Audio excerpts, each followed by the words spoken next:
یہ توقع کی جاتی ہے کہ نئی دہلی اور بیجنگ کے مابین تنازع پیدا ہو جائے تو بیجنگ کی امداد میں اسلام آباد بھارت کے شمال مغربی محاذ پر کھل جائے گا، کیونکہ پاکستان آج چین کی واصل ریاست بننے کے راستے پر ہے، اور چین کے اس نئے مہور کا اینکر 62 ارب ڈالر کا چین پاکستان اقتصادی راہداری CPEC ہے۔ یہ ممکن ہے کہ پاکستانی فوج کے کچھ افراد کو پاکستان میں چین کی بڑھتی ہوئی موجودگی کے بارے میں تشویش ہو۔ مسئلہ ایک پاکستانی قانون ساز نے چین کی موجودگی کو ایسٹ انڈیا کمپنی سے تشبیہ دی ہے۔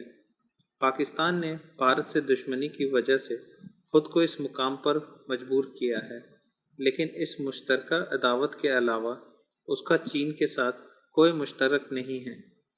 پاکستان کو اپنی موجودہ صورتحال سے خود کو نکالنے کا واحد راستہ یہ ہے کہ نئی دہلی کے ساتھ صلح کیا جائے۔ دوسری صورت میں یہ بیجنگ کے گلے لگانے کا انتخاب کر سکتی ہے اور سرد جنگ کے دوران سوویت بلاک سیٹلائٹ کی طرح چینی سیٹلائٹ بن کر رہ سکتی ہے۔